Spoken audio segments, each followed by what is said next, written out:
नमस्ते दोस्तों, आज के इस वीडियो क्लास में हम ट्रांसपोज के बारे में पढ़ेंगे, यानी ट्रांसपोज ऑफ द मैट्रिक्स। पिछले वीडियो क्लास में हम लोग पढ़े थे मल्टीप्लिकेशन ऑफ मैट्रिक्स कि कैसे जो है दो मैट्रिक्स को आपस में मल्टीप्लाई करते हैं। उसी के बाद नेक्स्ट जो टॉपिक है वो है ट्रांसपोज ऑफ द मैट्रिक्स। ठीक है, तो इसमें सीखेंगे कि किसी मैट्रिक्स का ट्रांसपोज कैसे करते हैं। तो पहले तो हम ये समझने की कोशिश करेंगे कि ट्रांसपोज होता क्या है। ट्रांसपोज होता क्या है, यानी ट्रांसपोज का मतलब ही होता है बदल जाना, यानी बदलना। तो इसमें किसी मैट्रिक्स का ट्रांसपोज हम यानी मैट्रिक्स में रो को कॉलम में बदल जाना और कॉलम को रो में बदल जाना ही ट्रांसपोज ऑफ मैट्रिक्स कहलाता है। ठीक, तो आइए ट्रांसपोज ऑफ मैट्रिक्स कैसे करते हैं। तो मान के चलिए ट्रांसपोज ऑफ मैट्रिक्स यानी किसी मैट्रिक्स का हम ट्रांसपोज करते हैं। तो कैसे करते हैं, तो पहले तो इसके हम सिंबल के बारे में जानेंगे। तो ट्रांसपोज का सिंबल होता है ऐसा। मान के चलिए कि ए एक मैट्रिक्स है, इसका हमको ट्रांसपोज निकालना है। तो ट्रांसपोज का ए के पावर डैश, ठीक है ना, ए डैश या ए टी, ठीक है ना, इससे हम इसको व्यक्त करते हैं। ये हो गया हमारा सिंबल। ठीक, तो आइए ट्रांसपोज के बारे में सीखते हैं कि मान के चलिए कि ए एक मैट्रिक्स है। ये क्या है, एक मैट्रिक्स इस तरह का दिया हुआ है 3 2 1 5 4 3 8 9 0। ठीक, इसका हमको ट्रांसपोज निकालना है। तो ट्रांसपोज कैसे निकालते हैं कि ट्रांसपोज का मतलब ही होता है बदल जाना, यानी इसके रो को कॉलम में लिख दीजिए या कॉलम को रो में लिख दीजिए, तो ट्रांसपोज हमारा निकल जाएगा। यानी फर्स्ट रो फर्स्ट कॉलम में आ जाएगा, और सेकेंड रो सेकेंड कॉलम में, और थर्ड रो थर्ड कॉलम में। तो क्या हो गया कि फर्स्ट रो क्या 3 2 1, इसको कॉलम में लिख दीजिए 3 2 1। फिर जो है सेकेंड रो सेकेंड कॉलम में आ जाएगा, क्या होगा 5 4 3। अब जो है थर्ड रो थर्ड कॉलम में आ जाएगा, क्या होगा 8 9 0। ये हमारा ट्रांसपोज निकल गया। तो देखिए अब जो है एक और मान के चलिए कि ये था, ये कितने ऑर्डर का था, तो 3 गुने 3 का। ठीक, ये भी क्या है 3 गुने 3 का है। तो इसमें रो और कॉलम की संख्या क्या है, बराबर है। तो इसमें जो है रो और कॉलम की संख्या बराबर है। तो एक और एग्जांपल से हम समझाने की कोशिश करते हैं आपको। जैसे ए बराबर है 5 4 3 1 0 -4। ठीक, तो इसका जब हम ट्रांसपोज निकालते हैं तो क्या होगा, ए ट्रांसपोज रो वाला कॉलम में, कॉलम वाला रो में चला जाएगा। तो क्या होगा 5 4 3 1 0 -4। ठीक, तो देखिए ए वाला जो पहले वाला मैट्रिक्स है वो कितने ऑर्डर का है। तो इसमें देखेंगे कि इसमें रो 2 है और कॉलम 3 है। तो 2 × 3 हो जाएगा। और जो ट्रांसपोज करने के बाद कितने ऑर्डर का बना, तो इसमें रो 3 हो गया, कॉलम कितना हो गया 2, तो 3 गुने 2। तो देखिए इसका जो रो है, इसका जो फर्स्ट वाले ए का रो है, तो ट्रांसपोज करने के बाद वो कॉलम में हो गया, और जो कॉलम था वो रो बन गया। यानी कॉलम को रो में चेंज कर दिए और रो को कॉलम में चेंज कर दिए। यानी रो 2 था तो इसमें रो 2 था, तो 2 इसमें कॉलम आ गया, और कॉलम जो है इसमें कॉलम 3 था, तो इसमें आकर के 3 रो हो गया। तो यानी ये था m गुने n ऑर्डर, तो ये हो गया n गुने m ऑर्डर हो जाता है। ठीक, n गुने m ऑर्डर हो जाता है। तो इस तरह से हम किसी भी मैट्रिक्स का ट्रांसपोज निकालते हैं। अब जो अगला जो टॉपिक है वो है properties of the transpose of matrix.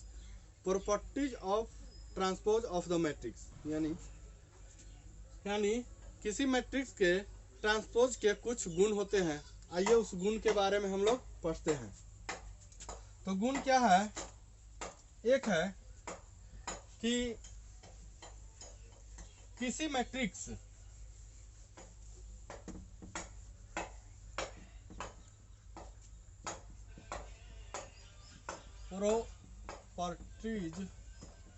Properties ठीक, यानी गुण, यानी इसमें पढ़ेंगे कि कोई भी मैट्रिक्स है उसका, मान के चलिए कि इसमें ए मैट्रिक्स है ठीक, इसका हम ट्रांसपोज किए ठीक। अब फिर जो है इसके ट्रांसपोज का ट्रांसपोज जब करेंगे, यानी ट्रांसपोज का ट्रांसपोज यानी ट्रांसपोज ऑफ ट्रांसपोज, तो क्या होगा? ए के बराबर ही आ जाएगा। ठीक, ये प्रॉपर्टीज नंबर 1 हो गया। ठीक है, यानी जब हम किसी मैट्रिक्स का ट्रांसपोज ऑफ ट्रांसपोज करेंगे, यानी ट्रांसपोज का ट्रांसपोज, दोबारा ट्रांसपोज, तो हमारा क्या आ जाएगा? ए ही आ जाएगा, यानी पहले वाला ही मैट्रिक्स आ जाए तो ठीक है। देखिए, मान के चलिए कि एक मैट्रिक्स है 2 3 4 5 ठीक, इसका ट्रांसपोज कीजिए तो क्या होगा? ए का ट्रांसपोज रो वाला कॉलम में आ जाएगा, कॉलम वाला रो में चला जाएगा। तो देखिए 2 3 4 5 ठीक। अब एक बार ट्रांसपोज किए तो इतना आया। ठीक है, अब ट्रांसपोज ऑफ ट्रांसपोज करना है, यानी ट्रांसपोज का ही ट्रांसपोज। तो देखिए ए का ट्रांसपोज इतना था, फिर से जो ट्रांसपोज करेंगे तो क्या आएगा? रो वाले को कॉलम, कॉलम वाले को रो में लिख दीजिए। 2 4 3 5 आ गया। देखिए जो कि किसके बराबर आया? पहले वाले ए के बराबर आया। तो यानी ट्रांसपोज ऑफ ट्रांसपोज करेंगे, ए का ट्रांसपोज ऑफ ट्रांसपोज तो ए आ जाता है। ठीक, तो ये प्रॉपर्टीज नंबर 1 आ गया। ठीक है, अब सेकंड में क्या है कि ए प्लस बी का ट्रांसपोज बराबर होता है A transpose plus B transpose. ठीक है, यानी ए प्लस बी का ट्रांसपोज बराबर ए का ट्रांसपोज और बी का ट्रांसपोज करके जोड़ देंगे दोनों को, तो दोनों का इक्वल ए प्लस बी का ट्रांसपोज के बराबर होगा। देखिए एक एग्जांपल से, जैसे ए बराबर है 2 5 6 7 ठीक, और बी बराबर है आपका 1 0 0 1 ठीक। तो इसका आप ए प्लस बी निकालिए, क्या होगा? ए प्लस बी, दोनों को जोड़ दीजिए। ए प्लस बी करने का मतलब दोनों को जोड़ दीजिए, क्या होगा? 2 और 1 3 5 0 5 6 0 6 और 7 1 8 हो जाएगा। ठीक, अब इसका ट्रांसपोज निकालिए, यानी ए प्लस बी का ट्रांसपोज।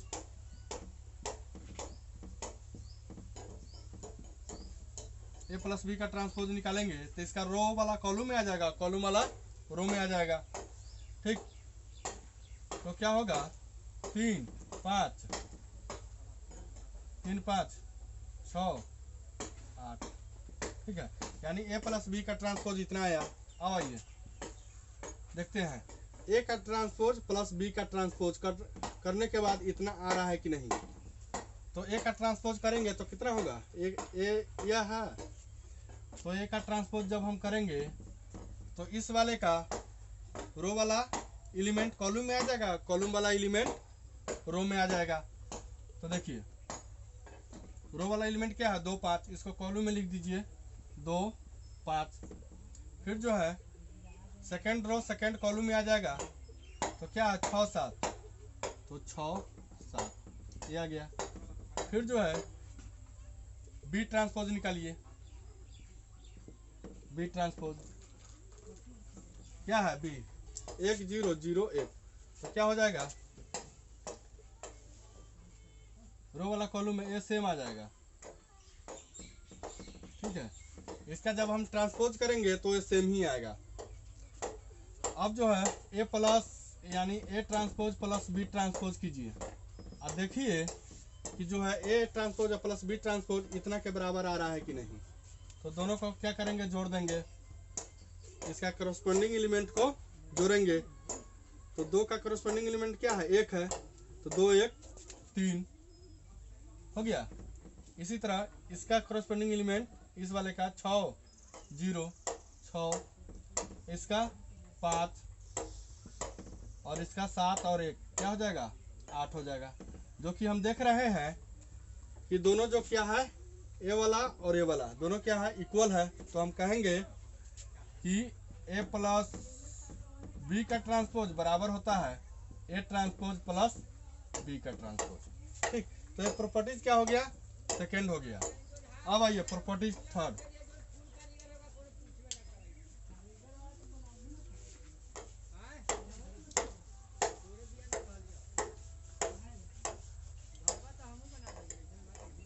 प्रॉपर्टीज थर्ड में क्या कहता है कि ए एक मैट्रिक्स है। ठीक, ए एक मैट्रिक्स है, इसमें हम के से कोई के से गुना करते हैं। के क्या है यहाँ पे कांस्टेंट वैल्यू है, कांस्टेंट वैल्यू है।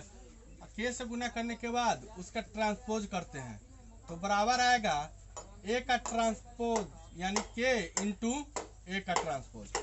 ठीक है, ए का ट्रांसपोज। अब के क्या है, के बराबर एनी कांस्टेंट है, सॉरी कांस्टेंट है यानी अचर वैल्यू है। ठीक है, के क्या है एक अचर वैल्यू है। तो देखिए मान के चलिए कि ए बराबर एक मैट्रिक्स जो इस तरह का दिया हुआ है,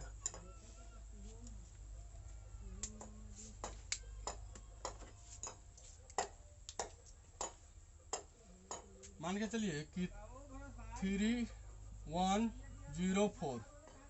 ठीक, इस तरह का एक मैट्रिक्स है। इसमें जब हम किसी कांस्टेंट से गुना करते हैं यानी के से, के ए निकालिए, क्या होगा के इंटू 3 1 0 4। तो यानी जब हम किसी मैट्रिक्स में किसी संख्या से गुना करते हैं तो क्या होता है कि मैट्रिक्स के सारे एलिमेंट में गुना होता है। तो के से हम गुना कर रहे हैं मैट्रिक्स में, तो के से सारे एलिमेंट में गुना होगा। तो क्या होगा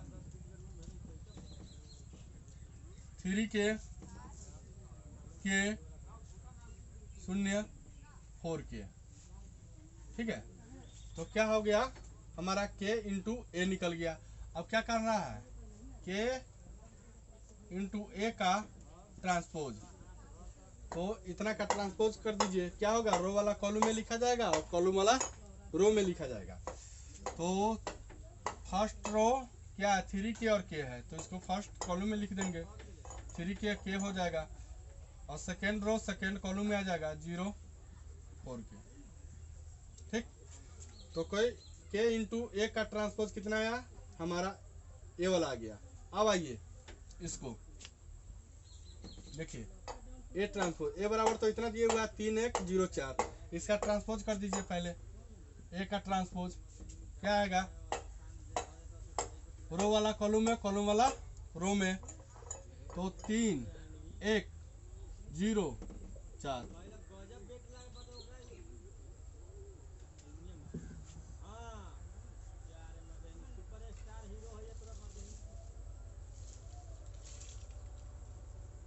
तीन 1 0 4।